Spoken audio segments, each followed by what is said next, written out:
Hey guys, what's up? It's me, Thomas. Tonight we're back here with the kill count, and tonight we got the recount of Scream 3, aka Ghostface Hits Hollywood.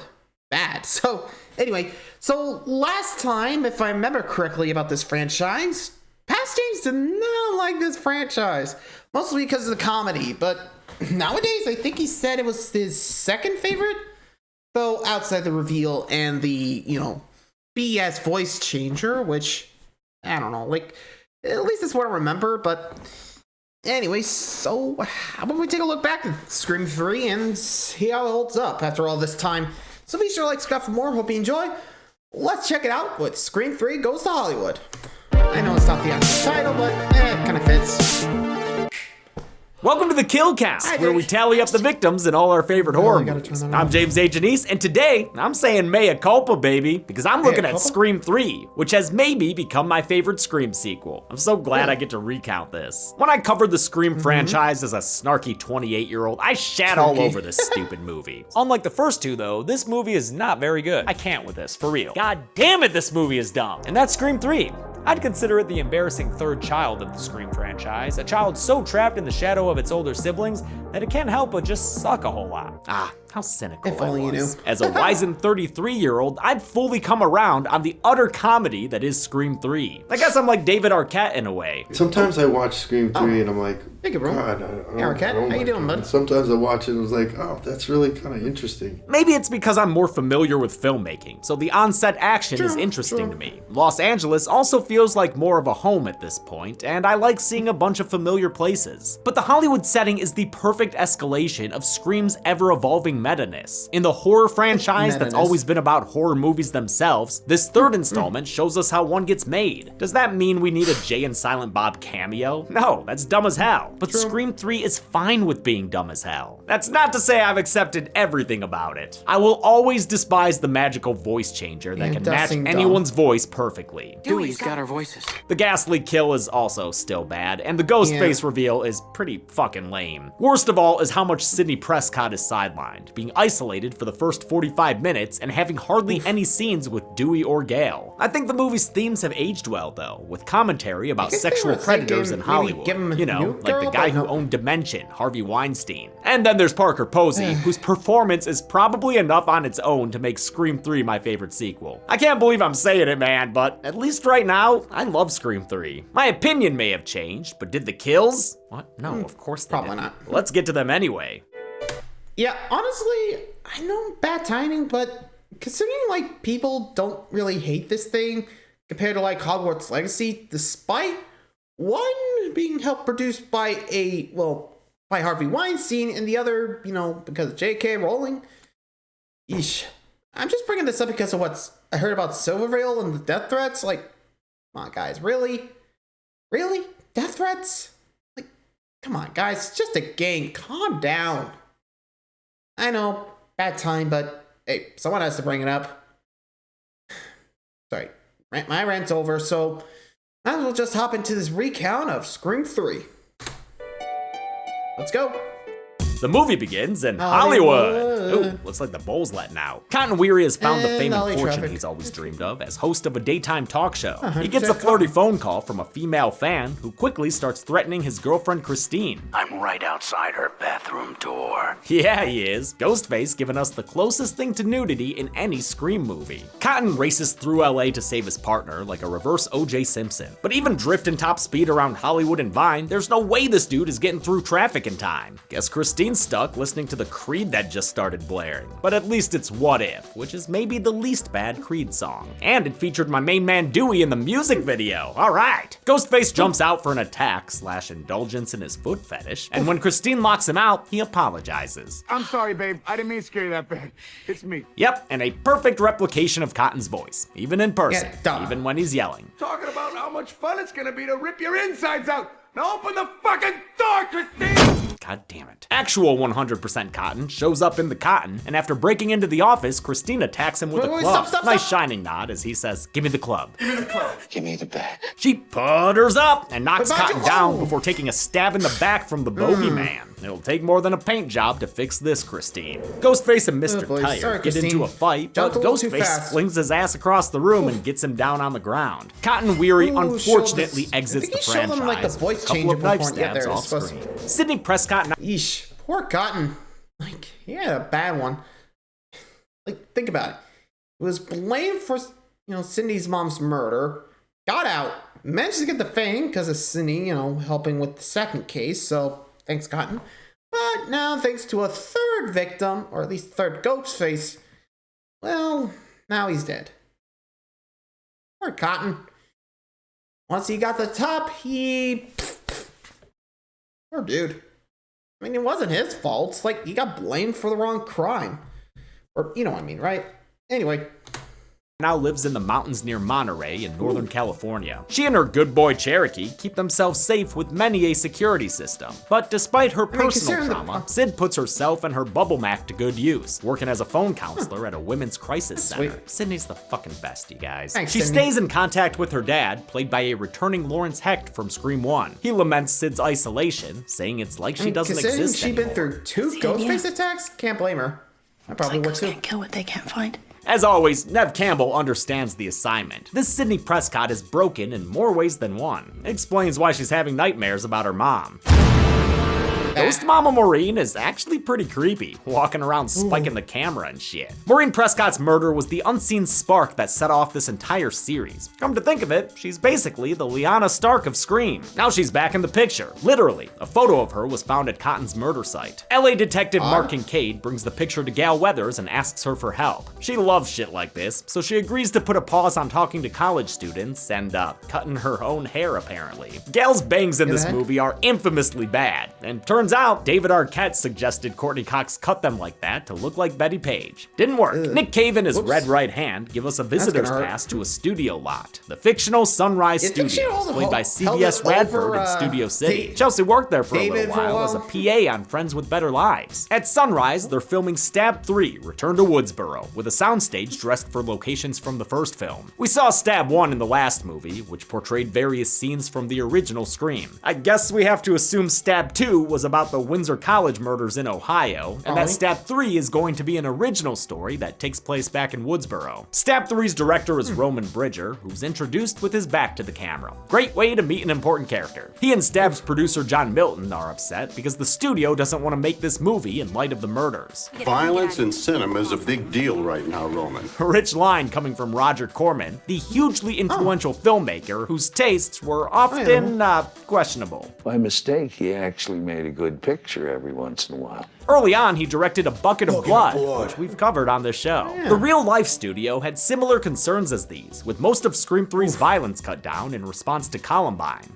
Back when school shootings were still shocking. The studio actually demanded the removal of all blood before director Wes Craven intervened. The cast of the movie is also... Yeah, I mean, fair enough. I think there's still some stuff, I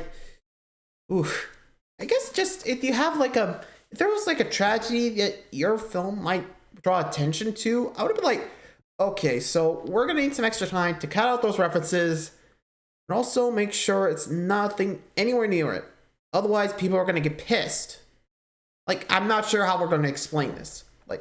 Either you have a good explanation for it, or you just might want to cut it out, Just saying. I think I remember back in, I remember there was this one movie that cut out a lot of the tower scenes from because of the 9/11 attacks, but I can't remember which one, to be honest. There was something. Was it Batman? Terminator? I don't remember. I think, shoot. If you guys know the movie, let me know, because I just can't seem to remember it. I think Spider-Man was one of them. The first movie, Sam Raimi's. Other than that, I don't know. I remember hearing about it, but I just don't remember which movie. Like I said, does anyone know? I could use the help. Anyway, here come the actors, aka future victims.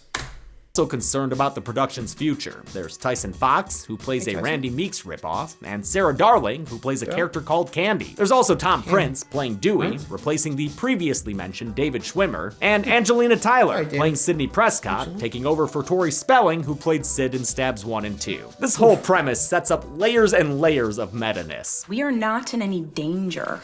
We are not in any danger, says Candy, page 15. Gail shows up on set with her latest loud outfit and her patented secret spy cam. She runs into Dewey, who's a technical advisor for the film, and who's still hurting from another in-between movie breakup. Surprise, surprise. Do that. Someone dies and Gail comes running. Dewey's done some recasting of his own, having gotten close with Jennifer Jolie. She plays Gail Weathers and has since the first Stab, and right now she's wearing Gail's outfit from Scream 1. Gail is kicked off set by producer Milton, and Dewey couldn't care less about Gail. her. Great seeing you. Or could he? Dun dun dun. This is when we get that Jay and Silent Bob cameo, as well as a Wes Craven cameo. He's on the same tour as them. Kevin Smith would repay the favor the following year when he had Craven cameo in Jay and Silent Bob Strike Back. The market research says people love monkeys. Sarah arrives on the lot after hours to meet with Roman and give herself a breast exam? Maybe leave stuff like that to the health experts, Jen. She gets a call from the director's voice, but it quickly changes to Ghostface's. Sarah gets skewered like a fucking pig.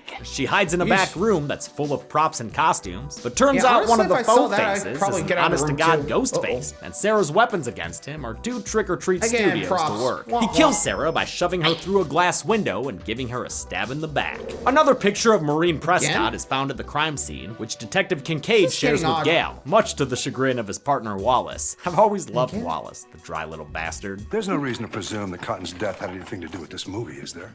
He was making a movie called Stab. He was stabbed. At a cafe, Dewey catches up with Gail, who left him behind in Woodsboro after she got tired of being a small-town girl. In reality, David Arquette and Courtney Cox had just gotten married, less than a month before production began. Not only did they meet and start dating on Scream 1, but both of them said Craven championed their relationship from the start. He was also really instrumental in David and I getting married. They wound up getting divorced in 2012 for largely the same reasons. Their characters aren't together here. It didn't work, Dewey. We tried. We're different.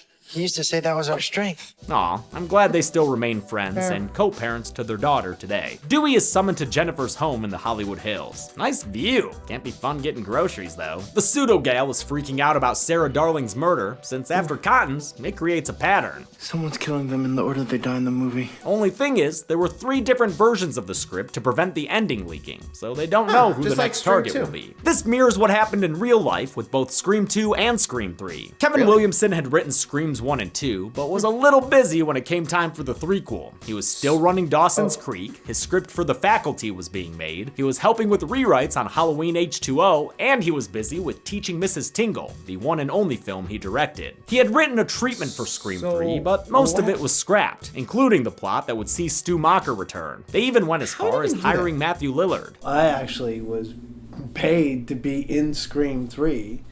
And never had a chance to fulfill it. Williamson's outline involves Stu Macher orchestrating high school killers from prison. And in the wake of Columbine, no one wanted to make a movie about killer teens. Aaron Kruger was hired to write a new screenplay, even though he wasn't familiar with the first 2 films. Kruger, no relation to Fred, wrote under a tight deadline and finished pages right before they were filmed. Wes Craven also had to do rewrites, and just like with Scream 2, they'd sometimes happen on the same day they were shot. Add in the secrecy over the script, and the poor actors had a hard time memorizing their lines. I don't know what I'm saying anymore, Wes. This was also... Yeesh. Okay, I thought it was gonna be another leak situation with 2, but for 3? Oh boy. Also, how are they gonna bring back Stu? Like, dude literally had a TV dropped on his head. Like, I know screen-wise, but... Jeez. Like, if the screen didn't get him, I'm pretty sure the electrocution would have done the job. I think. Oh. I mean, if they really wanted to kill him, Sidney could have just turned it around and just, you know, flatter it, you know? That ought to squish the head. I mean, you know it's true, but still, odd. Anyway. Also referenced in the movie itself. Has there been another goddamn rewrite? How the fuck are we supposed to learn our lines when there's a new script every 15 minutes? Production officially shuts down between Sarah's murder and Roman being accused of it. The cast holds a wake at Jennifer's house to mourn the deaths of their jobs. Gal snoops around for the inside edition, but she's pinched by Jennifer's bodyguard, Stephen Stone. You can't ask for a better bodyguard than Patrick Warburton. Just ask Doc Venture, who's somehow still alive. He's a big strong boy. Gal has a sidebar with Dewey, where she shows him the photos of Maureen. He recognizes the background from one of Jennifer's headshots. Is it dumb that they have the exact same positioning and framing? Yes, it is. But it tells them that Sydney's mother must have spent time at Sunset Studios in the past. Outside Jennifer's house, Stone pokes around Dewey's little tin can trailer. Ghostface jumps out and stabs him in the back, though it takes some effort to drive the point home. Stone jumps out of the fire and into the frying pan, but somehow gets away and survives long enough to make it to the front door. Guess he just wanted everyone to see him die. Show off. A power outage scares everyone outside, but they return when a fax machine starts printing script pages describing their current actions. The screenplay says Ghostface plans on sparing one of them, but who? Who? Well, Tom just has to know, so he runs back inside to read the ending. When it's too dark to make out the words, he doesn't use the flashlight they just had a minute ago, or come outside and read by moonlight. He uses a lighter, and the flame waits long enough for him to read about leaking gas before igniting it, blowing up Tom and this whole goddamn house. Holy shit, I love a good house explosion. This one was done with a quarter-scale model of the actual home they filmed at, which is known as Runyon Ranch, and can be rented for film shoots and parties. Dewey's trailer is even a part of it. Cool. The incineration sends the others hot rodding down the hillside. I loved getting to see the stunt performers do this in behind-the-scenes footage. Gal tumbles furthest, all the way to the street, and when a Ghostface appears, Dewey successfully shoots them away. Then they disappear, as per usual. Oh well, at least Gal and Dewey start to make up, which Jennifer doesn't like, which in turn Gal doesn't like. Damn, Gal really doesn't like Jennifer. The third picture of Maureen is found, along with a note taking credit for her murder, even though Billy and Stu said they killed her in the first movie.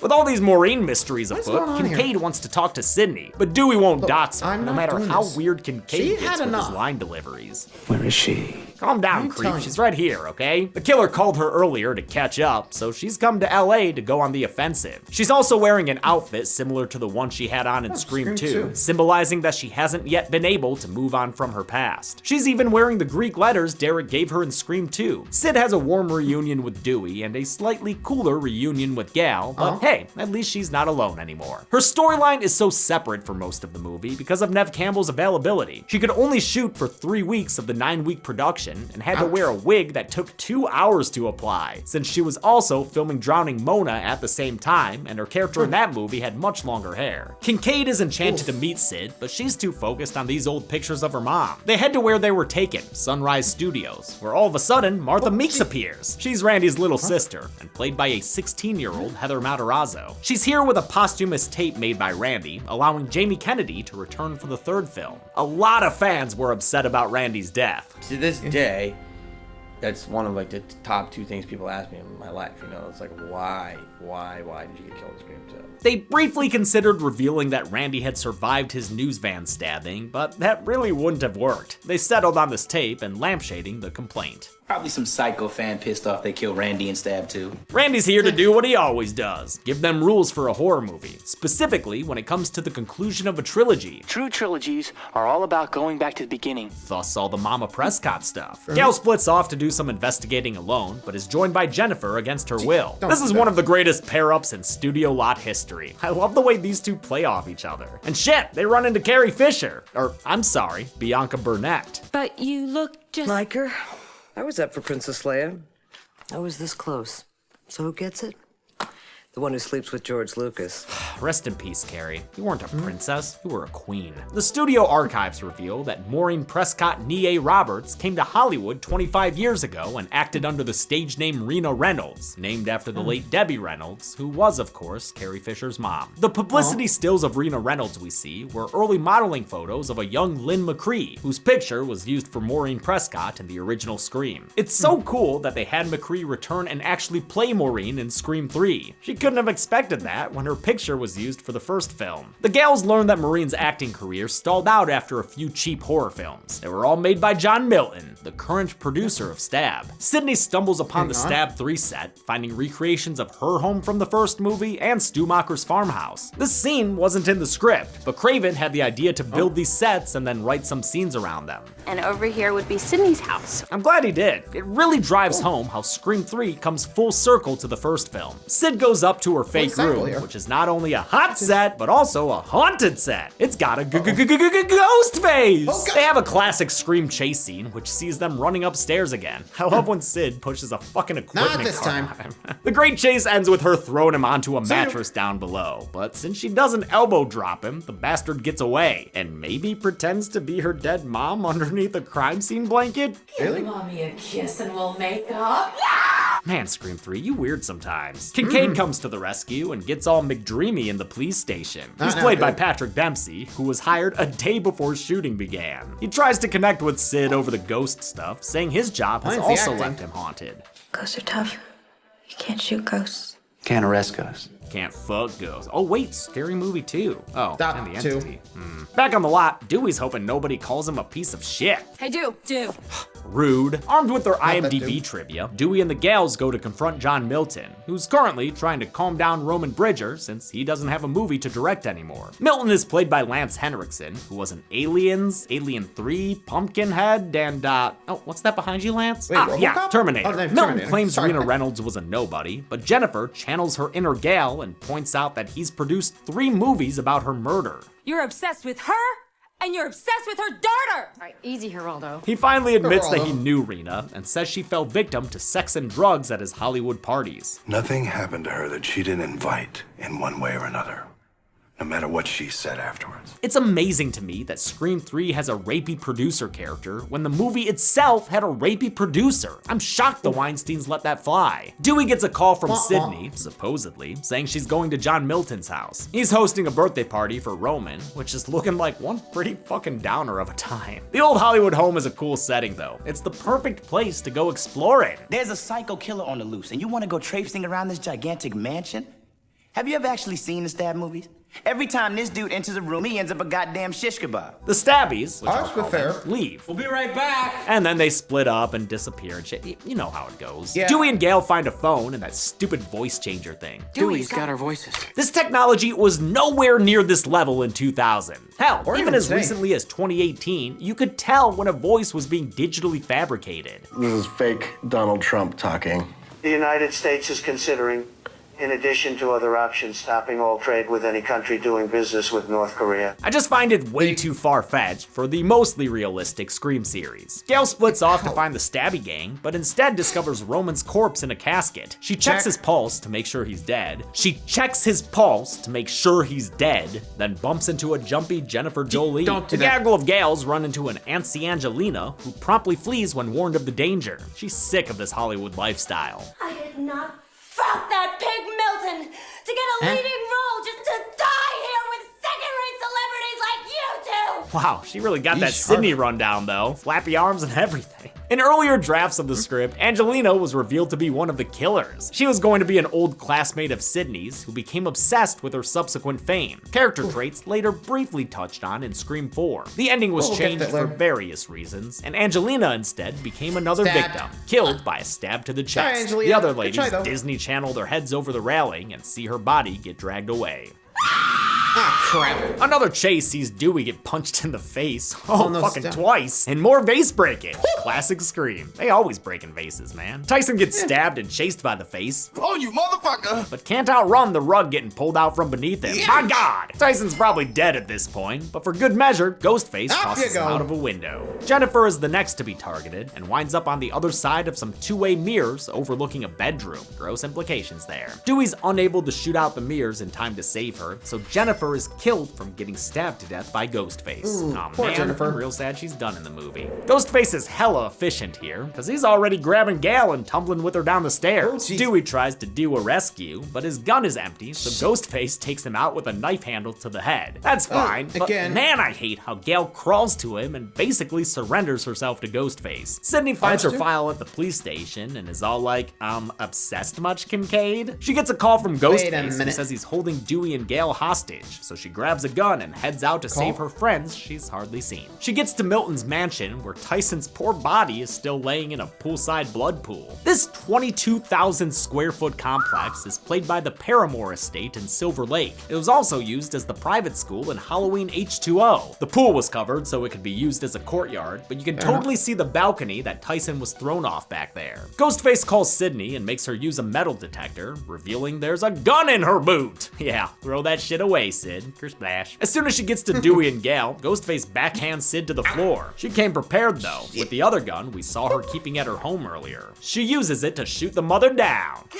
Yeah! Oh no, he gone. Kincaid is suddenly here, which is kinda sus, my man, but he proves he's a good guy when he intercepts a Ghostface attack. Ghostface beats him down, then goes after Sid, his fucking clumsy ass. He chases her through a secret bookcase door that leads into John Milton's hidden screening room. Ghostface appears in that Ghost Mom body bag and shows how they survived the gunshots with a bulletproof vest. The tactical Ghostface is revealed to be, wait. Who are you? Roman Bridger, director. Oh, yeah, that's Roman. Right, the guy introduced with his back to the camera and who wore glasses in every other scene. He's the killer. And brother. And brother. Well, half-brother. When she was going by Rena Reynolds, Maureen Prescott was raped right here in John Milton's manor. Roman was born of that rape. And if you think that's bad, things could have been worse. In the original script, where Angelina was the second killer, Roman was sleeping with her to fulfill an incest fantasy.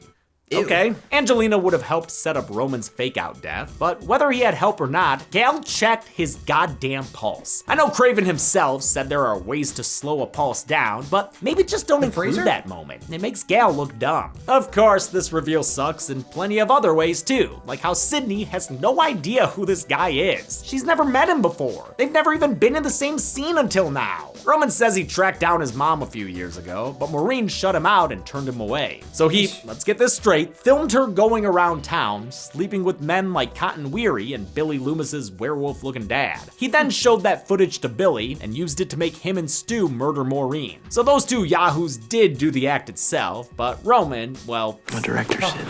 I direct. He directs. This ending, including Roman being Sydney's brother, was purportedly written by an uncredited Lita Kalogridis, who would later go on to write Shutter Island and executive produce Avatar. Holy shit. She was hired by Bob Weinstein after he fired Aaron Kruger. But don't feel bad for Kruger, he'd go on to write The Ring and co-write Top Gun freaking Maverick. Roman has John Milton tied up, probably the best thing he's ever done. Thanks to the voice changer, he has a tape of Sydney's voice saying she's going to kill Milton for what he did to her mom. In reality, Roman kills the predatory producer with a quick and simple throat slit. I like that Scream 3 was tackling the casting couch problem long before the mainstream Me Too movement. Between Maureen, Carrie Fisher's character, and Angelina, there's a lot of calling out gross dudes in power exploiting young women. As for Roman, he's not a rapist, he's just a whiny little bitch. I love how Sydney's totally over shit like this by now. God, why don't you stop your whining and get on with it? I've heard this shit before. Stop! Aw, baby poopy pants. They get into a fight that includes yet another vase being broken. Oh, and a little table attack. Sydney really scraps in this one, man. She gets beat up more than ever before, I'm pretty sure. Almost as much as that book beats up Courtney Cox's face as Gal and Dewey try to get through the secret door. Dewey trips the power right as Roman chokes out Sid. Kincaid also shows up to help, but gets bogotted with a chair. Like humanity. Roman takes Kincaid's gun and shoots Sydney Prescott. Oh my god, dude, you can't shoot Sydney Prescott. Stop. Thankfully, the shooting doesn't kill her, because she disappears like a ghost face when Roman isn't looking. She gets the jump on him with an ice pick to the back. Once again, that was a real honest-to-God scream. Campbell missed Scott Foley's protective padding and actually stabbed him with the prop ice pick. Sydney reveals her best game strong too, as Roman bleeds out on the floor. I still got to make my movie. I still got to make my movie. Ugh, thank you, Sid. I always forget how bad of a ghost face Roman is, but real talk, he's pretty damn bad. Don't hold his hand, Sid. He doesn't deserve that. Since this is Scream, the killer pops up for one last scare. But Dewey fills him full of lead and ultimately kills him with a headshot. That's how the Roman Empire fell. Great stunt fall there by Brian Avery, Scott Foley's stunt double, and also the movie's Ghostface performer. It's a new dawn at Sydney's home, where Dewey gets Gal a present. It's a ring and a book. She says yes with a kiss. It's nice. And Sydney returns home with her good boy Cherokee. Since her past has been put to rest, she leaves her gate open and her security system unarmed. Speaking of unarmed, Kincaid's here too, ready to watch a movie with a big bowl of popcorn. The original trilogy ends ends with Sydney leaving her door wide open, having finally found a little bit of peace. How many characters had their parts permanently cut? Let's find out and get to the numbers. Ooh, a Chelsea voice. What even work nowadays? 10 people died in Scream 3, same number I counted guys? 6 years ago. Because that makes sense. Duh. The victims included 4 ladies and 6 guys, giving us the same sequel pie chart we had for Scream 2. Also levels off the kills for the franchise, for now. With a runtime of 116 minutes, that left us with a kill on average every 11.6 minutes? 6 minutes. Nice. I'll give the golden chainsaw for coolest kill to Tyson Fox. Most of these kills are pretty tame, but Tyson's got that spine-bending back flip. Hope his stunt performer got a bonus that day. Double machete for Leva's kill will go to Cotton Weary. Look at how buff Liev Schreiber is. I don't buy that Roman Bridger took him down. 100% bullshit is more like it. And that's it. Scream 3 was supposed to come out in December 1999, but they reshot the opening scene a bunch of times for various reasons, which pushed the release to February 2000. When they wrapped production, everyone was adamant it'd be the last one. There's not going to be any more after this. We don't want there to be a Scream 4 and 5 and 6. Well, too bad, motherfuckers, because 11 years 4, later, 6. we got ourselves a Scream 4. I'll look at that next week, but until then, I'm James A. Janice. This has been The Kill Count. Thanks a lot for— Yeah, people always say there's never going to be another one, but here we are. I think we're actually on Scream 6, if I remember correctly. 4 happened. A 5th one happened. Now we're on our 6th. Has it come out yet, or we're still waiting? I don't know. Anyway, so that's going to be it for this episode. Thanks for watching, everybody. Till next time, like, subscribe for more. See ya.